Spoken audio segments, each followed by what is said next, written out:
sok geura ge kamu urang di bulan Ramadan geus ulah naon nu dibaca Quran sabaraha na kiai sapoena ulah loba-loba 6.660 ayat sampai sapeting teh ulah loba-loba waduh cenah kiai atuh mah nya saquran lamun embung sapeting tamat Qur'anna geus bae atuh sajuz. Jadi berarti sapoe sajuz geus 30 poe saku Quran. Sagup ngaji? Sagup. Awas mun teu purut.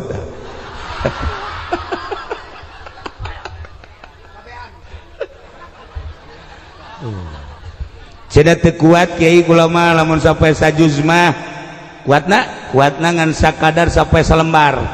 Ieu lamun sapoe salembar insyaallah lah meureun aya sataun mah tamat. Tuh masalah geus. Kuat cenah selembar ge kuatna saayat tuh masalah saayat guys tanggal 1 Ramadan baca a'udzubillahi minasyaitonir rajim bismillahirrahmanirrahim alif lam mim shadaqallah guys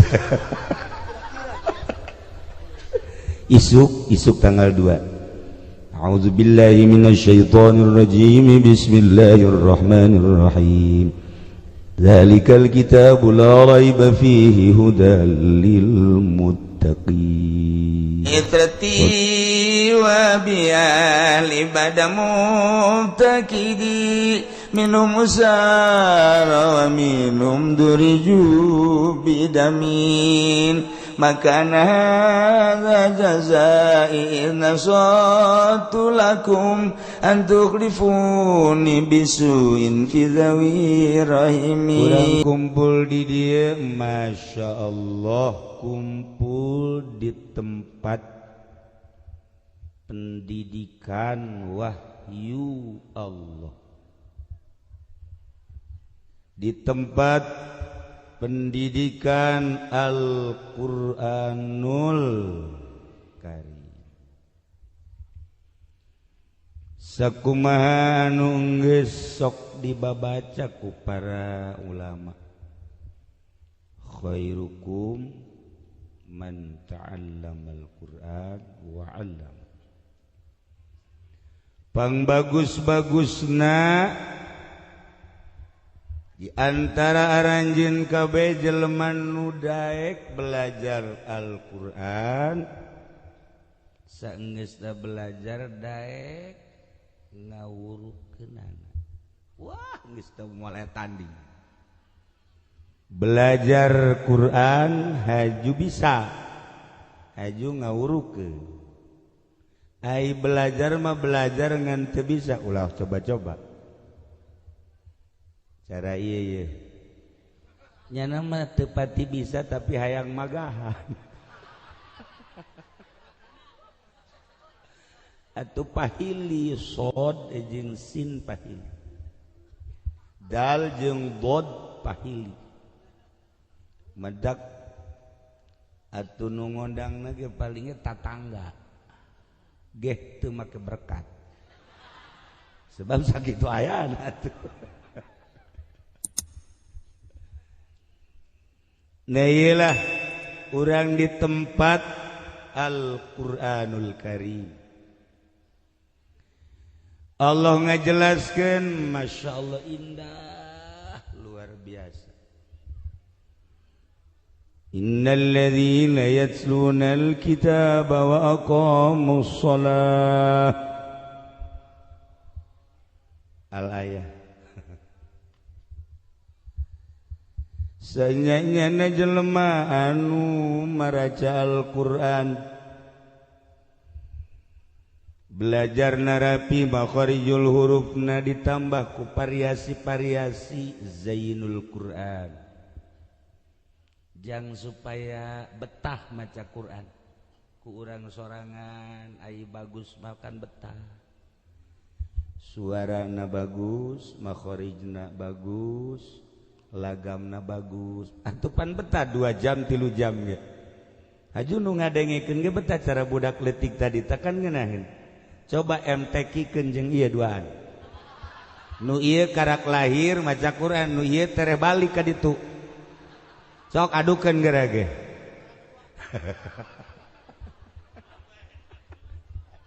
Musabaqona duaan juara kadua.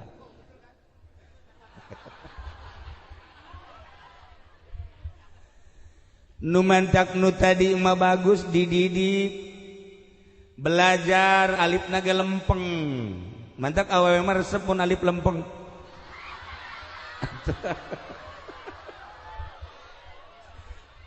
Lamun alif jadi waw, wah berat. Nah, jadi jelas kan alifna, ba'na dan selanjutnya. Tuluy atuh divariasi make lagam-lagam. Kadenge da kan geunang. Coba ieu. Dengekeun coba ge. Dengekeun saayat. Asana lamun urang ngadekeun nyana saayat be. Nu tatadina urang lapar jadi seubeuh.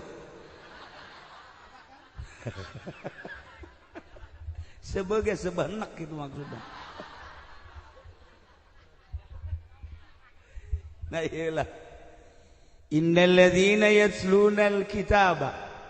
Sanyana jelema-jelema nu maraca Al-Qur'anul Karim. Bisa macana rapih diamalkeun. Bentuk pengamalanana wa aqamus shalah ngalaksanakeun salat.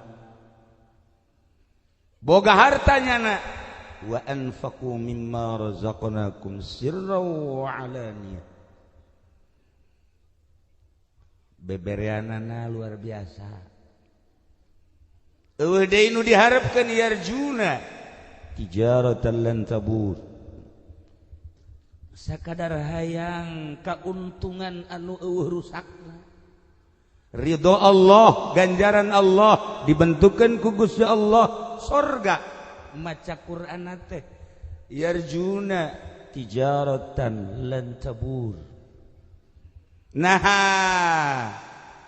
ieu ku Gusti Allah bakal dibere liwafiyahum ujurahum wa yazidahum min fadli. Bakal disampurnakeun ku Gusti Allah bentuk ganjaranana, ditambahan ku berbagai karunia-karunia.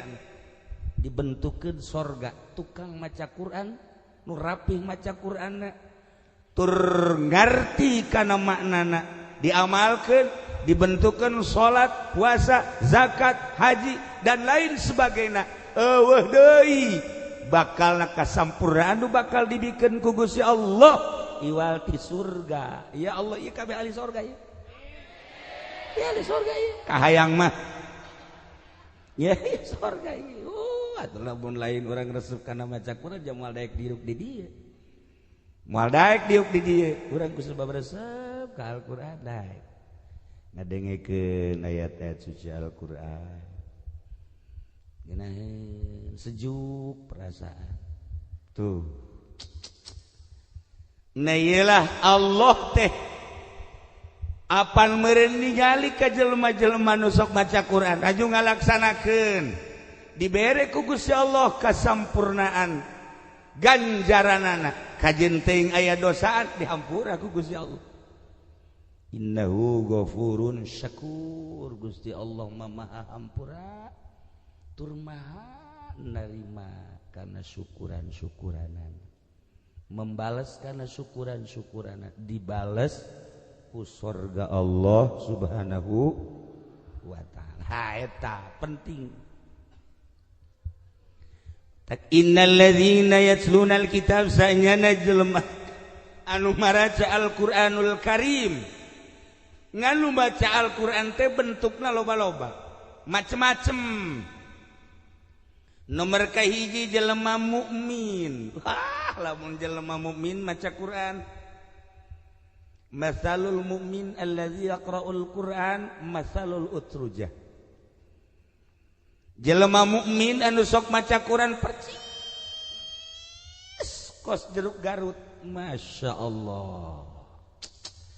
Jeruk Garut maka karak dipecel ge kakar dipecel seungit. Jeruk Garut. Wana kuari mah eueuh. ngan tinggal ngaranna bae Jeruk Garut beak ku Galunggung. Pindah ku ari ka Palembang, pindah ku ari ka Kalimantan. Jeruk Garutna bibitna mah eta tapi bentuk non kitu ngaran hasilna lain deui. Jeruk Garut mah lamun aya nu gering dibawakeun jeruk Garut memeh ngadahar geus cager. Hebat mah jeruk Garut. Masya Allah, orang nu mawakeunna ka bogohna.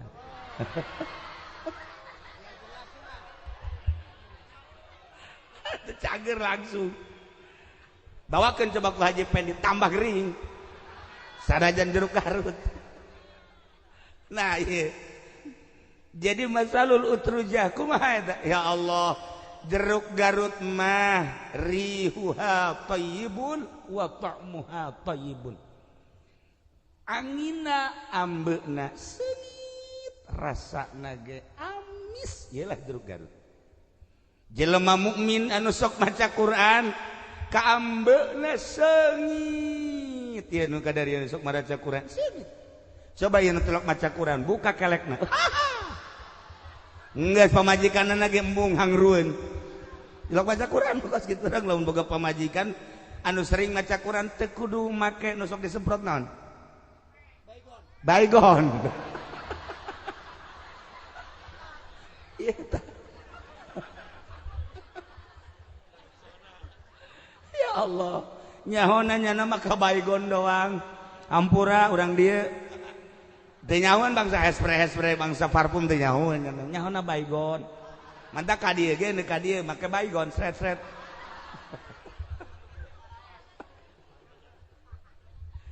Urang boga pamajikan tukang maca Quran, Masya Allah, seungit. Boga salaki bisa maca Quran seungit. Rihuha thayyibun wa ta'muha thayyibun. Ambeuna seungit. Terutama ambe maknawi. Kiai Badus Salam henteu kasep. Henteu kasep tapi barang maca Quran ngasepan. Ngasepan ka ieu mah teu kasep jago lagi nyaho ke pemudana. Ya biasa bae. Nah, Haji Pendi keur ieu kasep. Kasep keur ieu mah kos dan Mendra. Tapi ku ari barang tilok baca Quran, atuh sarua jeung nu solear. Tilok baca Quran. Masya Allah, tuh kan beda nusuk baca Quran. Rihuha thayyibun wa ta'muha thayyibun. Ngan maca Quran teh ya, maca Quran beda jeung khutbah. Quran aya lagamna, di antarana lagam Quran ngaji. Terus ih pinter oge budak keur kasurupan. Kasurupan ka jeung ngage. Teu asli teu. Aslina mah teu bisa teu nyahoan. Nah, ieu kan aya lagam-lagam urang geuna hendeuk make naon lagam hek. Mangga bae. Nah, ai khutbah mah khutbah kula sok dilagamkeun. Khutbah mah kan mituturan. Kula sok sering nikahkeun ka Serang, loba kori kan, Pandeglang, Banten. Eta biasa maca khutbahna ge make lagam. Alhamdulillah الحمد لله نحمده ونستعينه ونستغفره ونعوذ بالله من شرور أنفسنا ومن سيئات أعمالنا من يهده الله فلا مضل له ومن يضلله فلا هادي له أشهد أن لا إله إلا الله وأشهد أن محمدا رسول الله hayya 'alas shalah hayya 'alal falah. Gara-gara dilagamkeun atuh cak bapana stop can boga wudu kula tah ulah ka komat ulah salah. Biasa bae khutbah mah khutbah kajunting ahli qiraat ulah diqorikeun. Khutbah tu ngaranna ge coba urang maca khutbah Jumat. Alhamdulillahilladzi jalla wa ala. acak mustamil irfa ahmaduhu li jami'il ayati wal ala Toyib lain ngadekeun khutbah tungtung nama ulah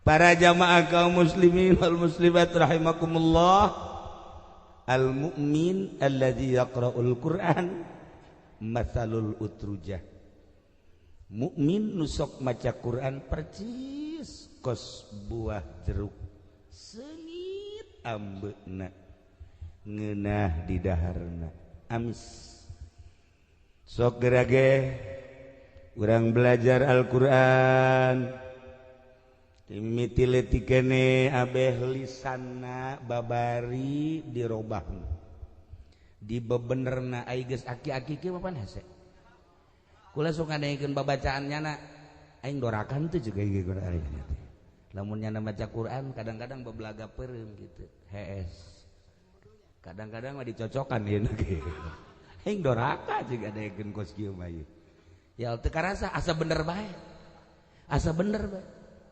lam yalid wa lam yulad lain kan qul huwallahu ahad Allahus samad iya baca Quran mari dari kos kieu da dibenerkeun ku kula ngaji ulah sok kitu qul huwallahu ahad Allahus samad balik aja bang ngaji qul huwallahu ahad Allahus samad panjang amat somadna ieu teu meunang geus kolot kieu mah hese kajeun bawaeun paeh meureun teh nya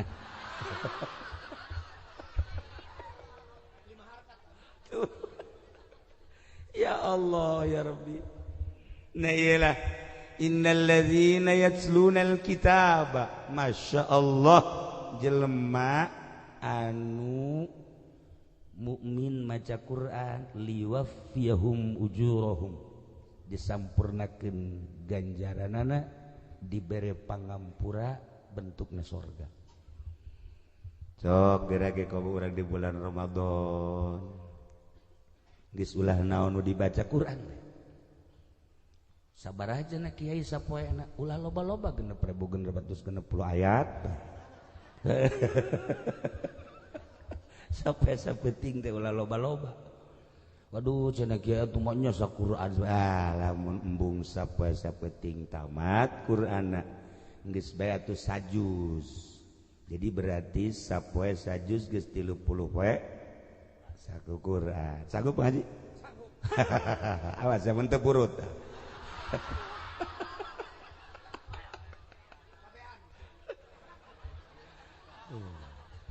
cenah teu kuat kiai kula mah lamun sapoe sajuz mah kuatna ngan sakadar sapoe salembar ieu lamun sapoe salembar insyaallah lah meureun aya sataun mah tamat tuh masalah geus teu kuat cenah salembar ge kuatna saayat tuh masalah saayat geus tanggal 1 Ramadan a'udzubillahi minasyaitonir rajim bismillahirrahmanirrahim alif lam mim sadaqallah guys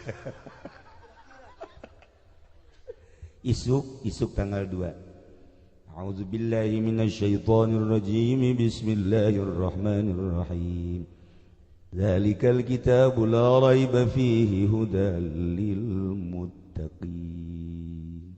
Shadaqallah. Enggak masalah.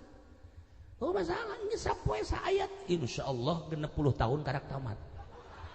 Jadi tere isukan paeh tamat. Anu penting maca cek Kangjeng Nabi ulah datang ka dikosongkeun. Sapoe-sapoena baca Al-Qur'anul Karim macana jam sabaraha ki ana al-lail wa atrafan nahar eta teh bahasa kinaya artina sapoe sapeting ulah dikosongkeun ana al-lail komo ti peuting ya ieu mah atuh geus bariasa urang mamaca Quran supaya leuwih mantep supaya leuwih kageuing eueuh hiji waliullah anu tara maca Quran balai ngan nya nama teu kayahoan maca Qur'anna sok loba nu memperhatikeun ka Haji Pendi ge ai Haji Pendi sirah maca Quran henteu nya nama teu kayahoan 3 tilok kanyahoan nu jelas teu maca teu kanyahoan urang lamun memperhatikan Habib Lutfi iraha maca Quran unggal poe nyana dakwah unggal poe nyana katatamuan unggal poe nyana berpikir negara berpikir kumaha ieu umat berpikir kumaha ieu ulama berpikir kumaha ieu pondok pesantren encan pernah bae urang ka Pakalongan nyana keur maca Quran encan pernah di mobil sugan maca Quran encan pernah nyana ka Cilongok sugan ngaderes Quran encan pernah teu maca Quran nyana mah zahirna horenganan nyana mah tas sapoe-sapeting teh tamat kumaha macana atuh wallahu alam tanyakeun ka nyana ka ditu atawa ka ieu tanyakeun mang haji kumaha macana sih mah haji tilok kadeuleu maca Quran kumaha macana tanyakeun ka nyana paling ngajaknya atuh aing maca di mana Gus Dur teh hafizul Quran ti umur 15 tahun mantak dosen-dosen di Mesir karageteun ketika Gus Dur jarang masuk kuliah begitu asup dites sageus dites dibulak-balik ayat ieu surat naon kemudian sapotong ayat lanjutkeun langsung ku Gus Dur terus dibulak dibalik beres kabeh selesai pertanyaanna ditanya ku Gus Dur dosenna dibalikeun teu bisa udah saya yang jadi dosen situ yang jadi murid saya Gus Dur tah Masya Allah tapi orang apa pernah neule coba ka Ciganjur pernah baca Quran atuh henteu pernah di jalan henteu atuh geus bae nya mah bari kieu istilah kumaha geus baca Quran di jero hate ya Allah aya waliullah baheula teh di Baghdad teu kaciri maca Quran tapi moal aya hiji wali kajian buku bae telok baca Quran moal atuh lain wali telok baca Quran mah nya wali main domino domino naon domino naon ya Allah nyahoan gaple cak cenah berarti ya budak bandar meureun nya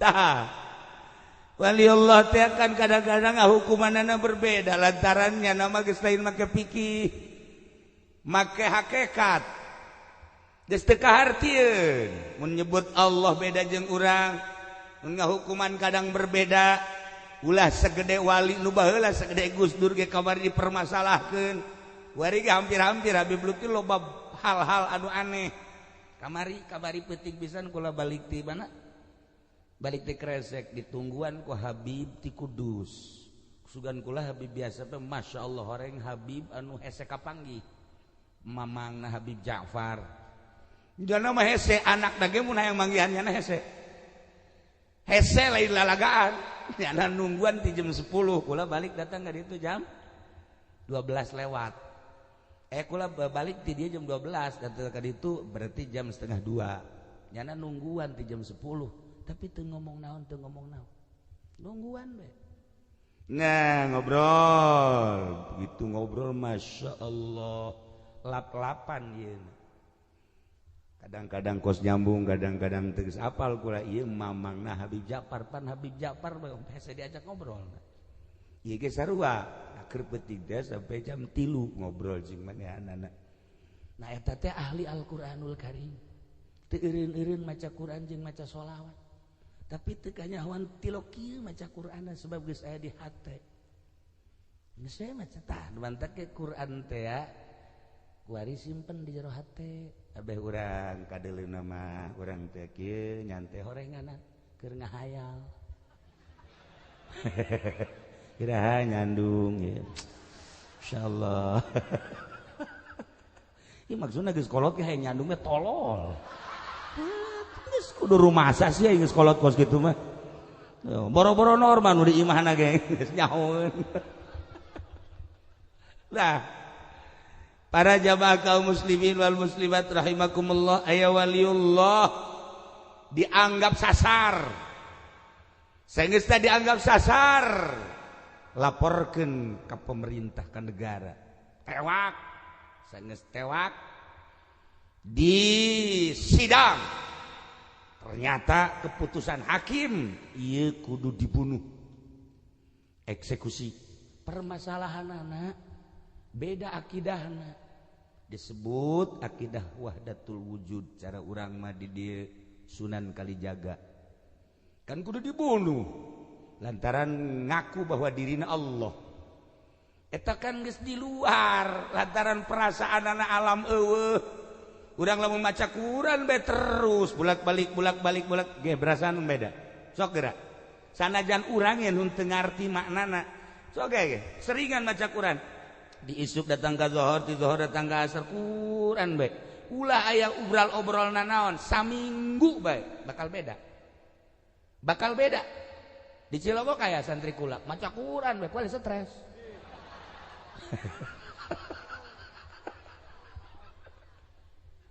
moal nyetreskeun Al-Qur'an mah sebab wahyu zikir moal nyetreskeun nu nyetreskeun teh ya makosidna muatan-muatanana Quran mah moal wahyu Allah dijamin sebab Al-Qur'an mazalikal kitabul la raiba fi hudal lil muttaqin zalikal kitab cek ahli bilagah mah lamna gelit tazim tuh Quran lain kitu ya Quran lain kitu ngamanana Quran anu agung kabina-bina wah bahasa Cisoka kabina-bina mah Quran anu agung luhung ulah make tuh Quran jauh ya Quran lain sanajan isim isyarah tapi eta mah lamna li ta'zim Quran wahyu Allah anu maha agung zalikal kitab la raiba fi kaagunganana bakal nimbulkeun moal aya kamangmangan ku agungna moal aya kamangmangan la raiba fi kul sabab sakitu ieu intina Quran hudal lil muttaqin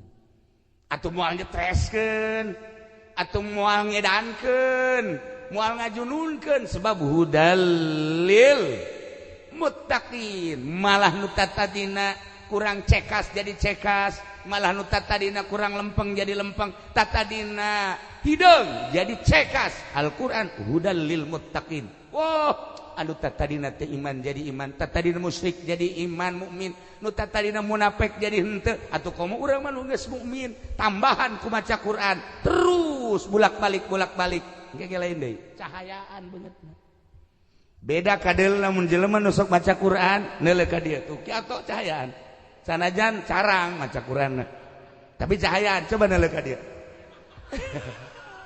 asana rumek poek aya maca kul huwa ngariung teu ngariung teh nya mah nah ieulah Al-Qur'anul Karim wali kilo kayawan maca Quran aja pengen sok ka kula kiai sih cenah irah maca Quran deuk naon mikiran aing atuh sia mikiran awak sia goblok deuk mikiran awak aing ujara diperhatikeun we kiai telok baca Quran atuh riweuh-riweuh teuing atuh aing tilok deuk gosok atuh kumaha aing bae kunaon diomong-omong atuh ieu belon teh budak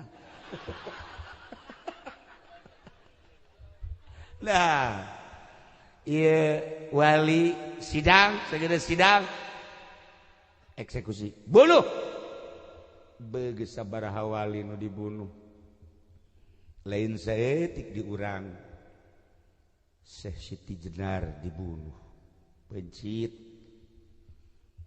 nah wali geus dirante dibawa ke tempat eksekusi dek ditayekeun ka luhur ngan lempang diiring nya maca Quran we dibaca kunya pas maca Quran di qalbul Quran yasin innama amruhu idza arada syai'an ay yaqula lahu kun fayakun subhanalladzi biyadihi malakutu kulli syai'in wa ilaihi turja'un eta ayat bisa kepek bisa pakai pelet eta ayat 40 balik baca innama amruhu 40 balik yasin 40 balik lain paling mama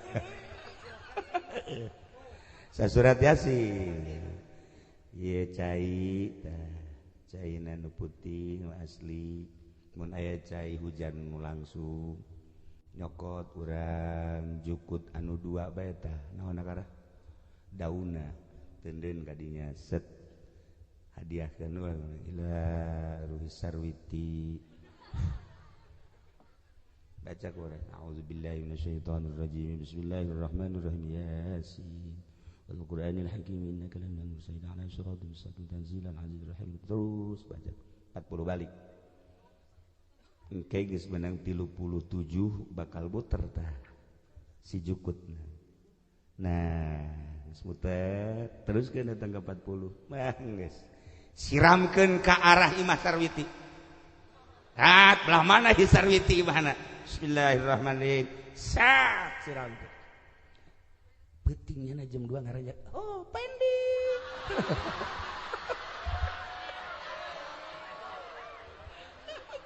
Ya Allah. Ieu kamustajaban Yasin lain lalagaan. Masya Allah. Ngan hadiahna malibikeun. Atuh sia melet ngalulu. Bal kaburu ngaji. Mah malibikeun teu rahasia. Kecuali mere sapi 2. Nah ya wali pas baca eta innama amruhu idza arada syai'an terus dibaca dibere ilham ku Gusti Allah dina ilhamna dihareup bakal aya fakir miskin sok maneh siapkeun bere akhirna manehanana ngarenjag ilham ti Allah. Begitu terus bener di juru teh aya seorang fakir keur kieu bementa deui kanyana. Mama mencek urang mah coba abdi pasihan ieu sedengkeun kan endek dieksekusi mah teu mawana naon. Mohon nyana ka hakim Pak Hakim atau ka algojo hampura kula siap dek dieksekusi dek dibunuh lamun memang ieu kepastian Allah nyangakeun sadaya-daya. Ngan kula endek hayang kapanggih jeung keluarga maksudna ndek menta roti atawa korma atawa naon bae atawa duit dek dibelikeun dek dibikeun tah ka fakir miskin. Diperbolehkeun ayeuna meuli nyana roti sapotong meulina. Lantaran sarua kiaina ge walina fakir. Nu sapotong dibikeun tah ka fakir. Dibikeun nyana ngadoa masyaallah mudah-mudahan guru kula disalamatkeun ku Gusti Allah kulantaran kula asa bunga dibere roti poe ieu ku mama. Masyaallah nikmat dasa. Lain masalah rotina tapi kebanggaanana. Lain masalah seubeuh jeung teu seubeuna tapi ieu dijadikeun jimat sebab naon? Sebab ieu timbul ti leungeun anu zikir ka Allah, timbul ti leungeun anu osok maca Quran ka Gusti Allah, lain nu dideuleu rotina tapi leungeun nu antel kana rotina. Masya Allah. Leungeun nu sok baca Quran mah teu beunang sambarangan di sasalaman. Teu meunang asup sasalaman ka awewe ngajerit. Teu kuateun. Coba ge mangaji lamun sasalaman jeung awewe ngajerit. Kunaon sasanggaleun. Atuh lain deui. Leungeun urang lamun naon kitu nginum dicekel ieu ku ahli zikir ku ahli Al-Qur'an atuh beda. Cai lumantak baheula mah lamun aya Habib ka imah almarhum Abah beres dahar kan kokobok kuku gedbikeun apa inum kula masuk daek nginum cai kobokan. Masya Allah bray lain nu dideuleu Habibna tapi dideuleu babacaan zikirna jeung Al-Qur'an. Sok dahar haju kokobok haji pedik bikeun ka dieu hayu ujianana nu tadina cekas jadi laro dedeuleuan jadi kos kieu ye ulah sambarangan ahli Al-Qur'an lain deui. Masya Allah. Nah ieu roti dibikeun jadi kebanggaan ngadoa. Hakim kan kaget hakim. Sanggeusna kaget apa laksanakeun ieu eksekusi ditanya heula kan masyarakat. Mun ceuk ngebahasa urang mah wahai dulur-dulur kabehan, ieu kira-kira kiai ieu jadikeun apa ulah si ieu dibunuh.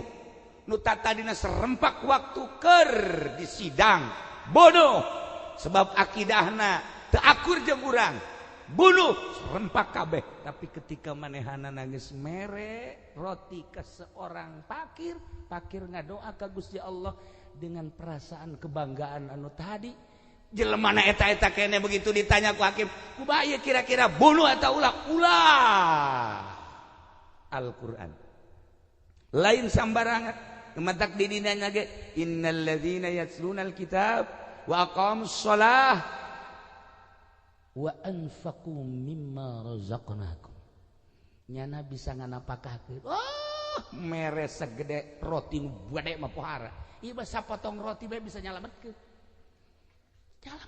Masya Allah. Nah ieu lain masalah rotina tetapi ieu hikmah Al-Qur'anul Karim. Nah loba jelema anu gering ditiup doang sakeun bismillahirrahmanirrahim alhamdulillahirrahmanirrahim poh inumkan cager aya jelema nyeri huntu bikeun mere ka naon ka Haji Pedi bismillahirrahmanirrahim poh inumkeun nu tata dina hiji nyeri huntu 5 atuh teh baca Qur'an ulah sembarangan tua tiup. Nah, inilah Al-Qur'anul Karim. Wahyu Allah, zikir ka Allah, tasbih ka Allah.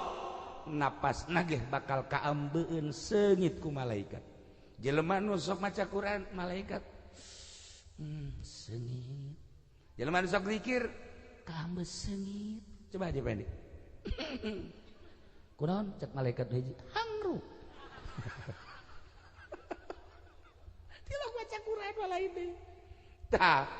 Para jamaah kaum muslimin wal muslimat rahimakumullah ialah hikmah Al-Qur'anul Karim mantak cek tadi masalul mu'min alladzi yaqra'ul Qur'an masalul utrujah seungit teu pada nage seungit qalbuna ge seungit maknawi kaambeuna ku batur lain deui karasana ge lain deui sebab di qalbuna aya Al-Qur'anul Karim. Masya Allah Karim. Nah iyalah Al-Qur'an. Lamun jelema mukmin tilok baca Qur'an, masalul mukmin allazi la yaqra'ul Qur'an, masalut tamrah. La rihalaha wa ta'muha hulun. Jelema mukmin anu tara baca Qur'an, percis kos buah korma. Kumaha korma ambean ku urang moal aya nu seungit korma mah moal aya nu seungit korma mah tapi lamun di dahar tetep amis.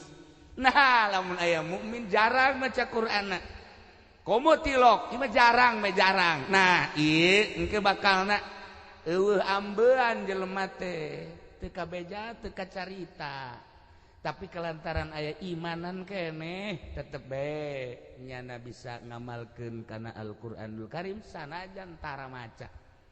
Kitulah para jamaah kaum muslimin wal muslimat rahimakumullah didik anak urang supaya bisaeun maca Al-Qur'anul Karim.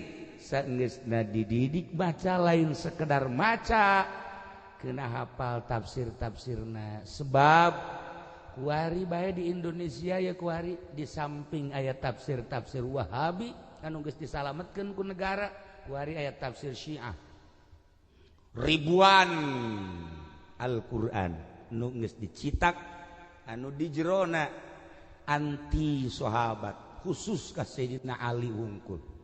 Ilah hati-hati para jamaah kaum muslimin wal muslimat rahimakumullah baca Al-Qur'an ulah eureun-eureun atawa ulah dikosongkeun sapoe mah baca Al-Qur'an sapoe mah baca sanajan saayat sanajan saya tas salat terutama tas salat abah mah almarhum ulah datang katara dibaca tas salat mah samakro sakumaha ngaji jangan samakro sakumaha maca surah wah ieu nu nyanding geus eueuh ya lu jadi geus tadi mah aya kene kuari geus eueuh lah kitulah sa'aina kitulah para jamaah kaum muslimin wal muslimat rahimakumullah maca Quran anu hebat mah sebenarnya mah lain nu gancang tapi nu tartil warattilil Qur'ana tartil teh tajwidul huruf ngarapihan huruf jeung ngabaguskeun wukuf di mana waqaf-waqafna munu normal diatur mubtada kudu jeung khobarna fiil kudu jeung fa'ilna syarat kudu jeung jawabna teu meunang papisah eta lamun normal napas-napasna namun teu normal engke diatur tah pengaturan kos kitu kan moal bisa lamun teu diajikeun heula ajikeun anak supaya bisa maca Al-Qur'anul Karim kebelah dieuna bisa ngahatikeun Quran terus bisa ngamalkeun Al-Qur'an. Jelema mukmin anu sok baraca Quran ngalaksanakeun salat. Ieu kan ngarealisasikeun Al-Qur'an. Lamun urang nyaritakeun tentang para wali Allah, para solihin, aya nu Quran dibaca, aya anu ngan sakadar nu dipake kacinta hungkul kumaha, aya nu saayat bae. Ngan saayat bae. Nah, ieu ngalaksanakeun salat, urang lamun nyaritakeun Abu Dzar Al-Ghifari emang kumaha gitu. Setelah datang ka Kangjeng Rasul, nyuhunkeun ka Kangjeng Rasul, Tuhan Rasul, abdi mah hayang dibere resep kana salat kok ieu salat teu resep bae. Dina ngalaksanakeun salat teh masyaallah berat perasaan. Sedangkan anu berat ngalaksanakeun salat mah eta adalah sifatan munafik. Mukmin mah giat kana salat lamun urang kusala. Jadi lamun urang teh naon kitu ngaranna geyebet kana salat eta sifatan jelema munafik. Menta ka Kangjeng Rasul, Tuhan Rasul abdi nyuhunkeun supaya dibere resep ieu kana salat jeung giat kana salat. Coba ku Kangjeng Rasul dicekel tarangna di jampean. Dadana dicekel jampean ku Kangjeng. Tes balik Abu Dzar Al-Ghifari balik ka imah sanggeusna balik salat diberengeuna jasa nikmat salat kanikmatan salatna aya seorang sahabat nyaba namu ka Abu Dzar Al-Ghifari sanggeusna nyaba kabeneran cak pamajikanna tuh di mushola atuh datang kan ka mushola ba'da isya datang ke mushola Abu Dzar ke sholat Allahu Akbar ditungguan kunyana eta sholat teu eureun-eureun jeung teu salam-salam teu eureun-eureun jeung teu salam-salam kan biasana 2 rakaat salam ini mah teu Allahu Akbar Bismillahirrahmanirrahim Alhamdulillahirabbil alamin arrahmanirrahim terus waladhdallin selesai Bismillahirrahmanirrahim alif lam mim dzalikal kitabul la raiba fihi hudal sampai ka sayaqulu karak sujud ruku subhana rabbiyal azim naik deui terus rakaat ka sayaqulu sufa terus selesai datang ka kitu katilu terus bae terus anu namu teh datang ka jam 2 kieu we isi ira eureunna salat teu eureun terus bae salat masanya nama geus heuai deui Ibu Abu Dzar mah salat bae terus pas datang ke jam 4 kakara qul a'udzu birabbin nas malikin nas ilahin nas min syarril waswasil khannas allazi waswisu fi sudurin nas minal jinnati wan nas karak assalamualaikum guguran baca assalamualaikum waalaikumsalam Abu Dzar ieu salat sabaraha rakaat wallahu alam engke heula ieu sabaraha rakaat wallahu alam cekeun lain pan salat membeureun 2 rakaat salam 2 rakaat salam eta mah salat TK kos kitu salat teh kata Abu Dzar teh bahkan paud bisa ieu mah. Ieu kula mah geus teu make rakaat-rakaat deui ngan dibaca Al-Qur'an di jero salat. Rakaatna geus teu dihitung sabaraha rakaat. Ya Allah ya Rabbi. Kaget eta sahabat. Abu Dzar kok ieu bisa kieu kumaha wallahu alam anugerah ti Gusti Allah. Ieu berkat doa ti Kangjeng Nabi. Kula didoaan ieu ku Kangjeng.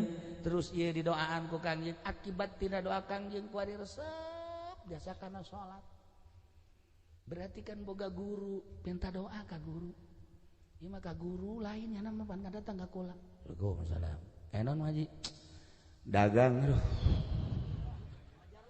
insyaallah aju kumaha tuh maksudna dagang kira-kira pakong naon nu kaluarnya ya Allah ieu budak aki-aki masih keneh ka pakong keneh bae apaleun cenah mah tah pakong segala sanggeus pakong naon ngaji tuh Pak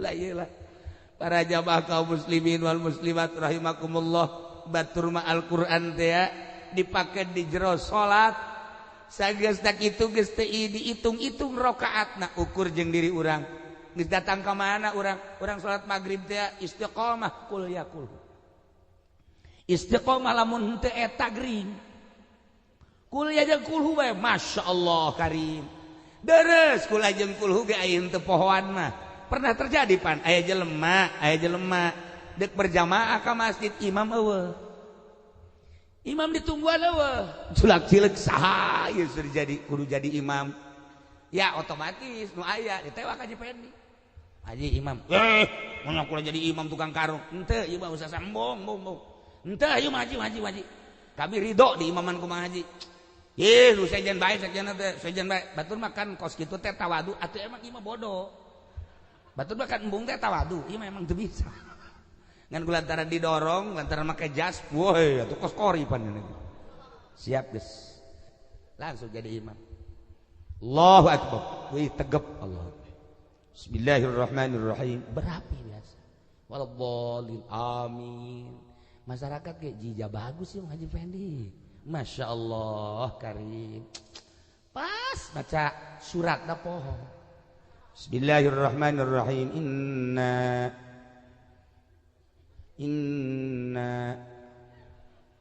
maksudnya kan cak makmum teh indek ina anzalna gitu kan apa indek ina atoina apa indek naon kan teu jaho mun kitu mah geus ayat bae karak di bejaan nya mah kan letak ka inna doang inna naon sih ya Masya Allah hese kan teruskeun anak kan geus 3 kali inna mun kanyaona inna anzalnahu di bejaan atau inna ataina po bejaan ieu mah kan inna doang tapi aya eta nu bisa di tukang nebak dalam subae inna lillahi wa inna ilaihi ya gara-gara poho caknya tuh emang sanu paeh caknya wah teu beres mantak ulah nu sok bodoki jadi imam teu beres ujung-ujungna kan jadi acak-acakan barang ada yang innalillahi nyileuk deui sanu paeh man caknya pugus dia nu paeh